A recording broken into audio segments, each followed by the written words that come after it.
So, ஒரு மனுஷன் வந்து அடுத்த பிறவி எப்படி பிறக்கப் போறான் அப்படின்னு கணிக்க முடியுமா? முடியும். உன்னோட அடுத்த பிறவி கர்மாவ மட்டும் வச்சு கால்குலேட் பண்ணது இல்ல.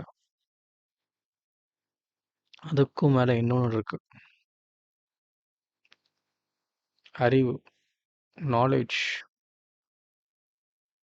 இந்த நாலேட்ஜ் என்ன தெரியுமோ, அதுதான் அடுத்த பர்த் சைக்கிள வந்து சொல்றது. இது எங்க சொல்லப்பட்டிருக்குதுன்னா, உபன்யாஸ்ல சொல்லப்பட்டிருக்குது. எழுதுனது சிவபெருமான். பாவம், புண்ணியம் 10 மட்டும் இல்ல. பாவம், புண்ணியத்த மட்டும் நான் பண்ணிக்கிட்டே இருக்கேன். படிக்கல அப்படின்னா, அடுத்த பிறவி கண்டிப்பா எந்த பிறவி எடுக்கணும்னு தெரியாது. பிரச்சனையா தான் இருக்கும். ஸோ, பாவ, புண்ணியம் கர்மாவ எவ்வளோ தூரம் நீங்க யோசிக்கிறீங்களோ, அவ்வளோ தூரம் நீங்க அறிவ பத்தியும் யோசிக்கணும். ஸோ, ரொம்ப இம்பார்ட்டன்ட்.